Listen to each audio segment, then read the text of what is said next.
आज के टाइम में यूट्यूब आने के बाद बहुत सारे लोग अब इंटरनेशनल ट्रैवल करने लगे हैं क्योंकि इंटरनेशनल जो व्लॉगिंग की वीडियोस हैं वो काफी पॉपुलर हो रही है। लोग उनको देखना पसंद कर रहे हैं। इवन साउथ ईस्ट एशिया की बहुत सारी ऐसी कंट्रीज है जिन्होंने वीजा फ्री कर दिया है। तो आप जब इंडिया में गोवा घूमने जाते हैं उतने ही थोड़ा सा प्राइस और इंक्लूड करके आप विदेश ट्रिप कर सकते हैं। लेकिन फॉरेन ट्रिप करने के लिए आपको एक पासपोर्ट जरूर बनवाना चाहिए क्योंकि उसके बिना तो आप ट्रिप कर ही नहीं पाएंगे। अब ये पासपोर्ट बनवाना कुछ लोगों को लगता है बहुत ज्यादा टिपिकल है, लेकिन आज की इस वीडियो में मैं आपको पूरा प्रोसीजर समझाऊंगा कि पासपोर्ट कैसे बनवाया जाता है, कैसे पुलिस वेरिफिकेशन होती है, अप्लाई करने से लेकर आपके घर तक पासपोर्ट कैसे पहुंचता है, क्या क्या प्रोसीजर कैसे कैसे काम करता है, सब कुछ समझाने वाला हूं। तो अगर आपके पास पासपोर्ट नहीं है तो ये वीडियो आपकी काफी हेल्प करेगी। और वीडियो पसंद आए तो आप लाइक कर देना, चैनल को सब्सक्राइब कर देना क्योंकि इस तरह की वीडियोस आपको इस चैनल पे मिलती रहती है। देखिए, सबसे पहले मैं आपको बता दूं, अगर आपको पासपोर्ट बनवाना है तो आपको किसी एजेंट, किसी ई मित्र पे कहीं भी जाने की जरूरत नहीं है। अगर आपके पास लैपटॉप कंप्यूटर है बहुत बढ़िया बात है, नहीं है तो भाई साहब आपका मोबाइल भी यहाँ पे काम करेगा। आपको पासपोर्ट सेवा लिखना है गूगल पे और पासपोर्ट सेवा की वेबसाइट पे चले जाना है। वहां पे आप अपने एक आईडी क्रिएट करेंगे और आईडी क्रिएट करने के बाद आपके पास पासपोर्ट अप्लाई करने का ऑप्शन आएगा और आप अप्लाई कर दीजिएगा। ये बहुत इजी प्रोसेस है। अगर फिर भी कुछ समझ में नहीं आए, ये वैसे तो बहुत इजी है, तो आप कोई भी ट्यूटोरियल यूट्यूब पे देख सकते हैं, आपको मिल जाएगा कि अप्लाई कैसे करें। मैं पूरा प्रोसीजर समझा रहा हूं यहाँ पे, आज अप्लाई करें वो बात नहीं करूंगा। तो आप इजीली अप्लाई कर सकते हैं, कुछ भी नहीं होता है उसमें, अपनी डिटेल वगैरह सब डालनी होती है। पासपोर्ट बनवाने के लिए क्या क्या डॉक्यूमेंट चाहिए इस पे मैं आपको बात करना चाहूंगा। देखिए, पासपोर्ट बनवाने के लिए एक्चुअल में दो तरह के पासपोर्ट बनते हैं, एक होता है ईसीआर पासपोर्ट, एक होता है ईसीएनआर पासपोर्ट। दोनों के डॉक्यूमेंट्स अलग होते हैं। अब देखिए, ईसीआर पासपोर्ट का मतलब सिंपल सा है, इमिग्रेशन चेक रिक्वायर, और एक होता है ECNR passport, immigration check not require. ECNR passport उन लोगों का बनता है जो 10वीं से ज्यादा पढ़े लिखे होते हैं, बिकॉज इसमें आपकी 10th की मार्कशीट आपको वहां पे दिखानी पड़ती है। और ईसीआर पासपोर्ट उनका बनता है जो 10वीं तक नहीं पढ़े होते या फिर अनपढ़ होते हैं, तीसरी चौथी पांचवी छठी तक ही पढ़े होते हैं। अब इसका मतलब क्या है, मैं वो भी आपको थोड़ा इजीली समझा देता हूं। देखिए, ईसीआर पासपोर्ट का मतलब ये है कि गल्फ की कुछ 18 कंट्रीज है, उन कंट्रीज के अंदर अगर आप जॉब के लिए जाना चाहते हो तो ईसीआर पासपोर्ट में आपका इमिग्रेशन चेक रिक्वायर होगा और ईसीएनआर पासपोर्ट में नहीं होगा। कुल मिला के जॉब करने आप जा ही नहीं सकते, वहां पे आपको प्रॉब्लम आएगी। लेकिन अगर आप सिर्फ घूमने जा रहे हो तो ईसीआर पासपोर्ट पे आप पूरी दुनिया में कहीं भी घूम सकते हो, और ईसीएनआर पासपोर्ट अगर आप बनवा लेते हो तो भी आप कहीं भी घूम सकते हो। बस यहाँ पे जॉब करने वालों के लिए ही 10th का पास होना जरूरी है और उनके पास ही ईसीएनआर पासपोर्ट उनको बन पाएगा। तो सिंपल, अगर आप पढ़े लिखे हो तो आपको ईसीएनआर पासपोर्ट ही बनवाना है, इमिग्रेशन चेक नॉट रिक्वायर्ड। इसमें डॉक्यूमेंट्स क्या क्या लगेंगे, वैसे तो आपको सबसे पहले तो बहुत मस्ट है कि 10th की मार्कशीट आपको देनी पड़ेगी। इसके अलावा आप आधार कार्ड आपको देना पड़ेगा और एक पैन कार्ड आप दे सकते हैं। इसके अलावा आप डीएल, वोटर आईडी कुछ भी दे सकते हैं, पर जितने ज्यादा डॉक्यूमेंट्स आप वहां पे देंगे उतना ज्यादा बनने में टाइम लगेगा क्योंकि हर डॉक्यूमेंट डिपार्टमेंट से वो वेरीफाई करते हैं। तो बेस्ट तरीका ये है कि आप पासपोर्ट बनवाने के लिए अपना आधार कार्ड और पैन कार्ड यूज कर ले। पैन कार्ड आपका आइडेंटिटी प्रूफ हो जाता है, आधार कार्ड आपका एड्रेस प्रूफ हो जाता है, और 10th की मार्कशीट ये शो करती है कि आप पढ़े लिखे हैं, क्योंकि 10th के अबव नहीं चाहिए उनको कोई भी मार्कशीट, चाहे आप कितने भी पढ़े लिखे हो, बस 10th की मार्कशीट चाहिए। अब यहाँ पे एक चीज और आपको ध्यान में रखनी है और उसको मैं ध्यान से समझा देता हूं कि आपका जो नेम है और आपके जो पिताजी का नेम है और आपकी जो माता का नेम है और आपका ये तीनों के तीनों पैन कार्ड के अंदर, आपका जो भी डॉक्यूमेंट है आधार कार्ड उसके अंदर और आपका मार्कशीट के अंदर सेम होना चाहिए। अच्छा, मान लीजिए आपके आधार कार्ड में सब सब कुछ इक्वल है लेकिन पैन कार्ड में थोड़ा अलग है, तो आप पैन कार्ड की जगह कोई दूसरा डॉक्यूमेंट भी वहां पे दे सकते हैं, जैसे डीएल आप दे सकते हैं या वोटर आईडी कार्ड दे सकते हैं, लेकिन एड्रेस सब में सेम होना चाहिए, सब कुछ सेम होना चाहिए। अब कुछ लोग यहाँ कहेंगे कि सर हमारे आधार कार्ड में मम्मी का नाम गलत है या पापा का नाम गलत है, ठीक है। कुछ लोग कहेंगे जी 10th की मार्कशीट में मम्मी का नाम गलत है या कास्ट लिखी हुई नहीं है या सरनेम नहीं लिखा हुआ है, कुछ ना कुछ प्रॉब्लम है। तो उस कंडीशन में क्या होगा वो भी मैं आपको बताता हूं। अगर मान लीजिए सपोज मेरा एक नाम है राहुल कुमार और पिताजी का नाम है आकाश कुमार, मम्मी का नाम है सीता देवी, ठीक है, ये एक प्रोफाइल है सपोज एग्जांपल के लिए। अब आधार कार्ड में तो राहुल कुमार आकाश कुमार है, पैन कार्ड में भी राहुल कुमार आकाश कुमार है, तो ओके। लेकिन मार्कशीट में राहुल कुमार है, ठीक है, उसके अलावा आकाश कुमार भी, सीता देवी की जगह सीता देवी की जगह वहां पे सीता कुमारी लिखा हुआ है, तो ये यहाँ पे प्रॉब्लम है, ये मतलब बिल्कुल क्लियर नहीं है। तो आप यहाँ पे क्या कर सकते हैं वो भी आपको मैं समझा देता हूं।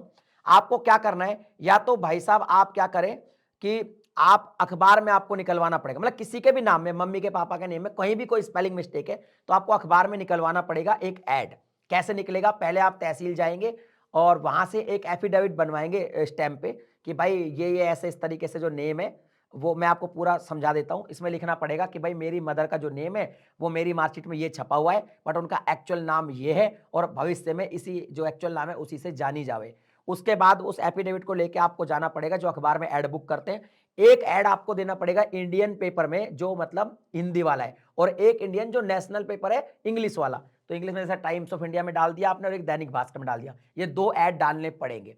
उसके बाद आप पासपोर्ट ऑफिस जाइए और आप अपने डॉक्यूमेंट शो कीजिए। जब वो नाम में स्पेलिंग में गलती बताए तो आपको अखबार दोनों वहां पे दिखाने पड़ेंगे। दोनों अखबार के जब आप ऐड दिखा देंगे नाम परिवर्तन वाले कॉलम में, तो फिर आपका काम हो जाएगा। इस तरीके से आपको जाना है। अब ये जाएंगे कैसे, जैसे आपने पासपोर्ट अप्लाई करा, आपको एक डेट बुक करनी होती है, डेट मिल जाती है आपको। उस डेट को आपको नियरेस्ट पासपोर्ट ऑफिस जो आपने चूज किया वहां जाना होगा।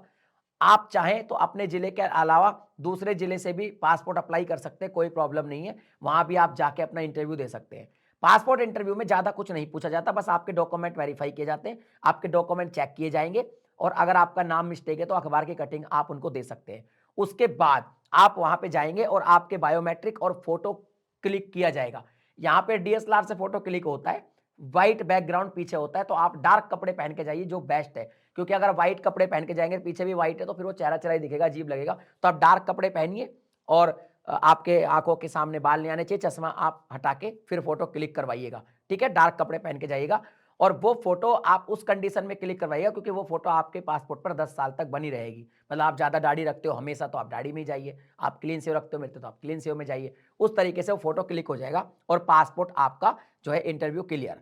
अब क्या होगा, जब इंटरव्यू क्लियर वहां पे हो जाएगा तो उसमें कोई सवाल तो पूछेगा नहीं, सिर्फ डॉक्यूमेंट्स वेरीफाई होंगे। तो वो क्या करेगा, आपको आपका एप्लीकेशन के फोटोकॉपी पकड़ा देगा, इसको आप रख लीजिए। अब पुलिस वेरिफिकेशन के लिए वो फाइल भेजी जाएगी और पुलिस डिपार्टमेंट से आपके पास एक कॉल आएगा कि भाई आपका पासपोर्ट आया का जो इंक्वायरी आया है इसमें हमें वेरीफाई करना है।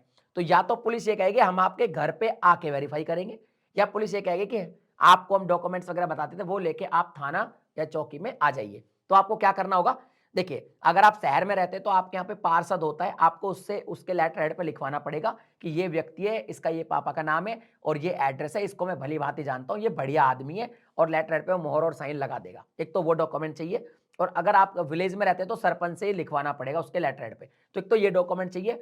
2 पड़ोसी आपके, उनकी आपको आईडी चाहिएगी, ठीक है, उनकी आईडी चाहिए, और उनकी आईडी की फोटोकॉपी और ओरिजिनल वो पुलिस वाला आपको बता देगा कि भैया फोटोकॉपी चाहिए या फिर ओरिजिनल चाहिए, वो आप लेके जा सकते हैं।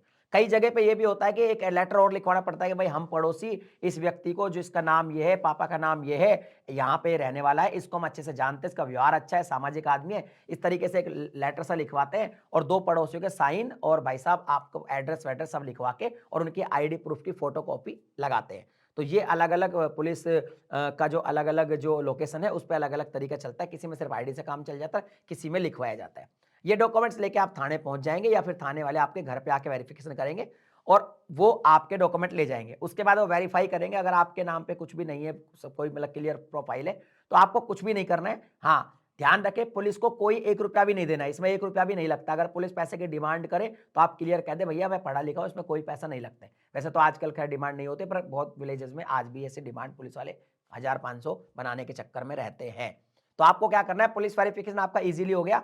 अब क्या होगा, पुलिस वेरिफिकेशन के बाद जिस आईडी से आपने पासपोर्ट सेवा वाली वेबसाइट पे रजिस्टर किया था पासपोर्ट, उसको आप जाके देखें, वहां पे ट्रैकिंग ऑप्शन होता है, आप ट्रैक कर सकते हैं कि आपका पासपोर्ट कहां पर है।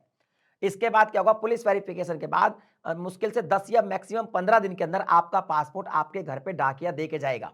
अगर डाकिया आपके कभी आता नहीं है, आप डाकिया को जानते नहीं है, बाई चांस कभी आता है, या फिर आप दूसरे एड्रेस पे फिलहाल रहते हैं और आपका पुराने घर का एड्रेस है उसमें, तो आप डाकिये से संपर्क करके कह दे कि भैया पासपोर्ट मेरा आने वाला है, और वो पासपोर्ट आपको दे देगा। इस तरीके से आप इंडिया में अपना पासपोर्ट बनवा सकते हैं। मैक्सिमम से मैक्सिमम आपका जो पासपोर्ट है वो 1 महीने में बनकर रेडी हो जाता है, अप्लाई करने से लेकर वो आपके घर तक आने में। बस आपको अपॉइंटमेंट कब मिलती है, पुलिस वेरिफिकेशन जो टाइम लगता है, उतना ही टाइम लगता है, लेकिन मैक्सिमम 1 महीने के अंदर तो आ ही जाता है। और अगर आपको तत्काल पासपोर्ट चाहिए, तो वो थोड़ा-सा महँगा बनता है, वो भी आप बनवा सकते हैं, वो 3-4 दिन में बन जाता है, लेकिन उसके लिए कोई वजह होनी चाहिए। तो आप ये नॉर्मल पासपोर्ट बनवाएँ। अच्छा, एक चीज़ और है, जब आप पासपोर्ट अप्लाई करेंगे, तो वहाँ पे 2 ऑप्शन होंगे। एक होगा कि भाई साहब आपको 36 पेज का पासपोर्ट बनवाना है, उसके लिए शायद ₹1500 है, और एक होगा 60 पेज का, उसके लिए आपको ₹2000 चुकाने पड़ेंगे। तो अगर आपको लगता है कि भैया 10 साल में आप बहुत ज़्यादा ही ट्रैवल करेंगे, तो आप 60 पेज का बनवा सकते हैं। जैसे मेरे पास 60 पेज का ही है, मैं बहुत फ्रीक्वेंटली ट्रैवल करता हूँ। अदरवाइज़ 36 पेज का एक नॉर्मल पासपोर्ट आप ईज़िली बनवा सकते हैं। और अगर आपको बच्चों का पासपोर्ट बनवाना है, उसका प्रोसीजर थोड़ा-सा डिफरेंट है, और उसका जो वीडियो मैं ऑलरेडी अपने चैनल पे बना चुका हूँ, उसका लिंक आपको डिस्क्रिप्शन में मिल जाएगा, जाके आप उसको भी देख सकते हैं। पासपोर्ट बनवाने से में अगर आपको कोई भी प्रॉब्लम अभी भी आ रही है, कोई डाउट है, तो आप कमेंट कीजिए। मिलता हूँ अगली वीडियो में नए टॉपिक के साथ, तब तक के लिए जय हिंद।